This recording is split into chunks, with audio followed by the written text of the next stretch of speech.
네, 시심교회 아침 묵상설교 3월 15일 금요일입니다. 오늘 본문은 마가복음 11장 27절에서 12장 12절까지입니다. 제가 본문을 읽겠습니다. 그들이 다시 예루살렘에 들어가니라. 예수께서 성전에서 거느실 때 대제사장들과 서기관들과 장로들이 나와 이르되 무슨 권위로 이런 일을 하느냐? 누가 이런 일할 권위를 주었느냐? 예수께서 이르시되 나도 한 말을 너에게 물으리니 대답하라. 그리하면 나도 무슨 권위로 이런 일을 하는지 이르리라. 요한의 세례가 하늘로부터냐 사람으로부터냐 내게 대답하라.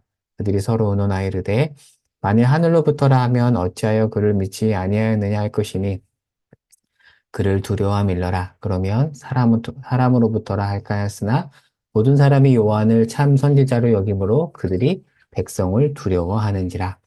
이에 예수께 대답하여 이르되 우리가 알지 못하노라 하니 예수께서 이르시되 나도 무슨 권위로 이런 일을 하는지 너에게 이르지 아니하리라 하시니라.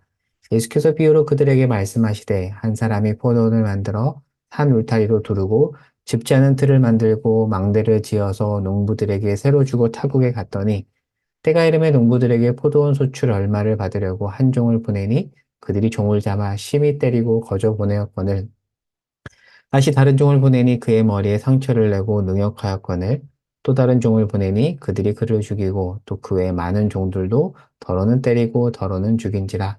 이제 한 사람이 남았으니 곧 그가 사랑하는 아들이라. 최후로 이를 보내며 이르되 내 아들은 존대하리라 하였더니 그 농부들이 서로 말하되 이는 상속지 아니 자 죽이자. 그러면 그 유산이 우리 것이 되리라 하고 이에 잡아 죽여 포도원 밖에 내 던져졌느니라. 포도원 주인이 어떻게 하겠느냐? 와서 그 농부들을 진멸하고 포도원을 다른 사람들에게 주리라.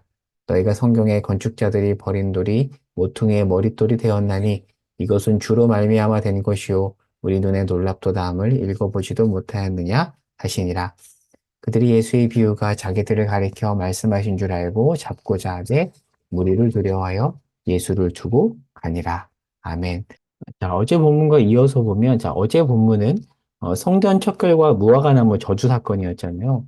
잎사귀만 무성한 열매 없는 이 무화과나무는 열매 없는 타락한 성전과 같습니다. 자, 그래서 예수님은 성전 한가운데 들어가셔서 성전 심판을 예언했죠. 자, 종교 지도자들은 화가 났습니다. 하지만 무리를 보고 어찌하지는 못합니다. 참 아이러니하죠. 하나님은 두려워하지 않지만 사람은 두려워하는, 거꾸로 가야 되잖아요. 우리가 정말 하나님을 두려워하고 사람을 두려워하면 안 되는데, 이 당시 타락한 종교 지도자들은 하나님은 전혀 두려워하지 않고, 그러나 사람들의 눈치는 봅니다. 자, 이 분위기 속에서, 자, 27절에 보면 예수님이 다시 예루살렘으로 들어오세요. 지금 이 왔다 갔다 하는 상황이 보이시죠? 어제 설명한 것처럼 예루살렘은 유월절 인파 때문에 여관에 잠잘 곳이 없었어요. 그래서 예수님은 성 밖으로 나와서 주무실 때는 베다니에서 주무시고 아침에 일어나서 다시 예루살렘에 들어가고 이렇게 인앤아웃을 하시는 겁니다.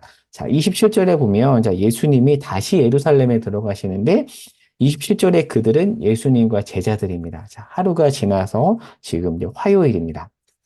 자, 그림을 볼게요. 자, 예수님께서 이제 성전 심판을 예언했잖아요. 자, 이 모습을 본 이 당시 기득권자들인 종교 지도자들은 자, 27절에 이들을 향해서 뭐라고 말하죠?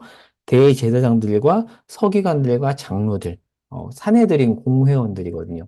상당한 어떤 권력과 권위를 가진 자들이었습니다. 자, 이들이 예수님의 모습을 보고 단단히 화가 났어요. 이런 거죠.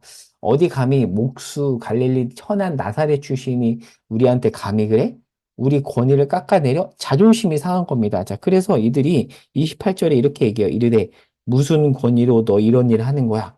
니까지 이게 뭔데? 너 지금 무슨 권위로 이거 하는 거야? 라고 하자 예수님이 답을 하지 않습니다. 고단수죠. 그리고 질문으로 응수를 합니다. 30절에 예수님의 질문입니다. 요한의 세례가 하늘로부터냐 사람으로부터냐라고 질문을 합니다. 자, 만약에 이 질문에 종교 지도자들이 하늘로부터 왔다라고 말하면 예수님을 인정하는 꼴이 되는 거예요. 왜요? 요한은 예수님의 오실 길을 준비했던 사람이기 때문입니다. 반면에 사람에게서 온 것이라고 하면 세례 요한을 이 당시 선지자로 여겼던 어떤 사람들의 반발을 살 수 있는 명절에 모인 사람들의 반발을 살 수 있기 때문에 자, 이들이 지금 이러지도 저러지도 못한 겁니다. 자, 이들의 반응을 32절에 보면 이렇게 돼 있죠.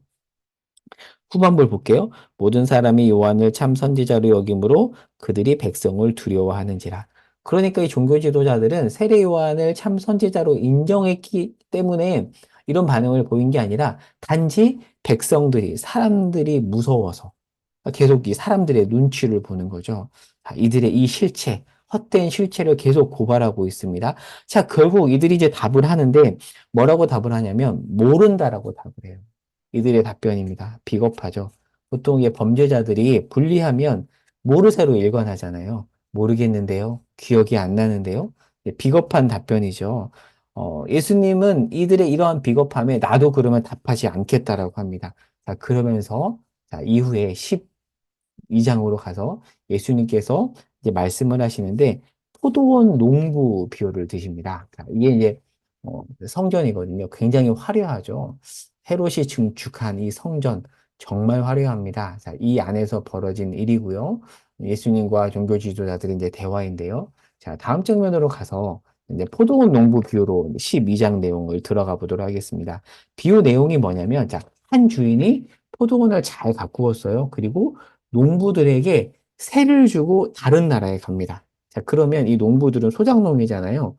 성실하게 농사를 지어야 됩니다. 자, 근데 나름 잘 지었던 것 같아요. 제 때가 되어서 이제 주인이 소출을 받기 위해서 종을 보냅니다. 멀리서 이제 종을 보내서 이제 소출을 받으려고 하는데 이 농부들이 이 소작농들이 종을 심히 때리고 소출을 주지 않고 보냅니다. 나쁜 거죠. 자, 그러자 주인이 다른 종을 보냈는데 이번에도 또 때리고 능욕을 합니다. 자, 이어서 주인이 또 다른 종들을 계속 보내는데 나중에 어떻게 하죠? 죽여버립니다. 이렇게 이 나쁜 농부들의 모습이 보이나요? 보낸 주인의 종들을 이렇게 대우를 합니다. 자, 그러자 주인이 최후로 종이 아닌 누구를 보내냐면 아들을 보내죠. 그래서 당연히 아들이니까 존대하리라고 생각했는데 어떻게 하죠? 이 농부들이 상속자를 죽이면 주인의 것이 다 자기 것이 되리라 생각하고 주인의 아들을 잡아 죽여서 포도원 밖으로 내버립니다. 하나 개념을 알아야 될 게 뭐냐면 이 당시에는 지주와 상속자가 죽으면 이 소작인들에게 토지 소유 우선권이 주어졌대요. 그러니까 이런 당시 상황을 반영해서 이들은 아들을 죽이면 이 소유권이 자기들에게 온다라고 생각을 하고 주인의 아들을 죽여버린 겁니다. 자, 그럼 이 비유에서 각각 인물들은 누구를 뜻할까요?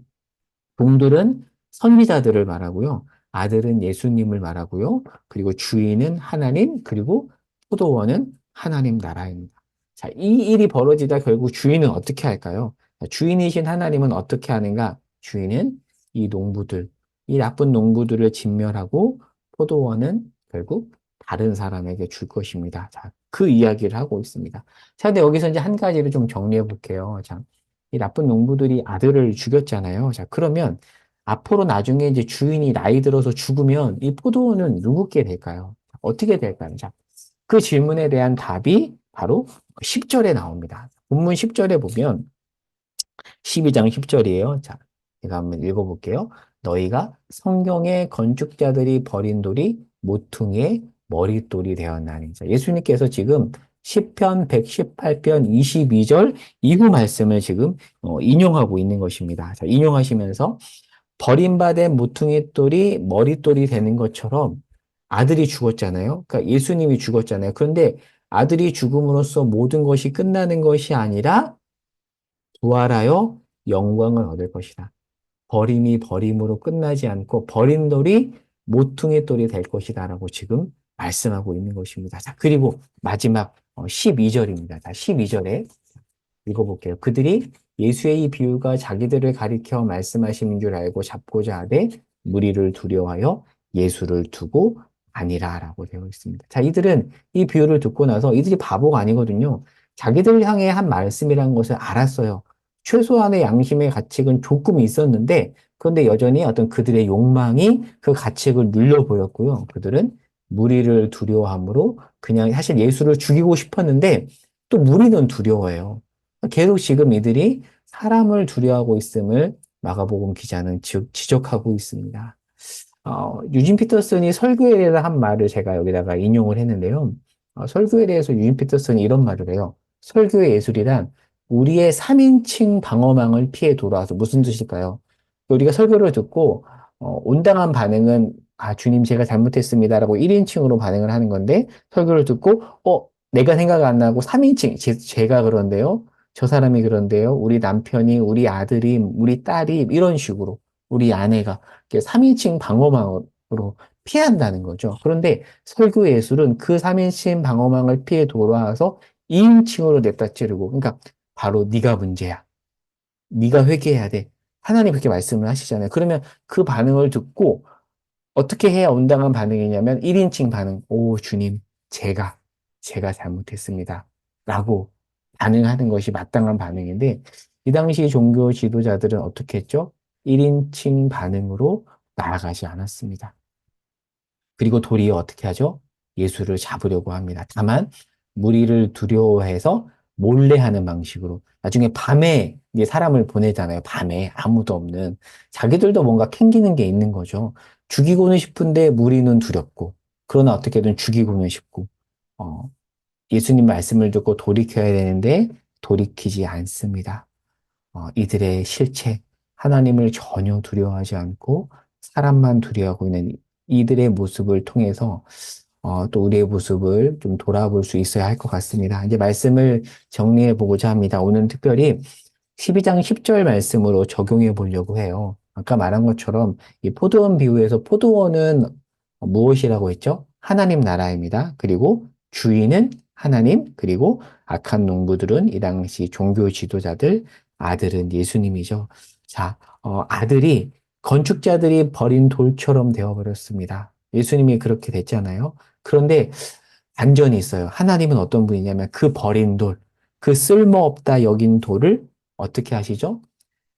건물의 기초석인 모퉁이 돌로 삼으십니다. 아까 이 그림 보시죠. 이게 모퉁이 돌이거든요.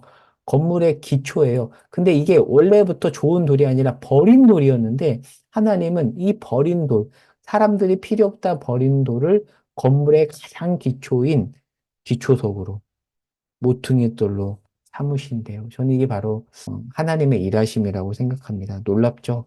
예수님의 사역이 죽음으로 죽으면 끝이잖아요, 사실.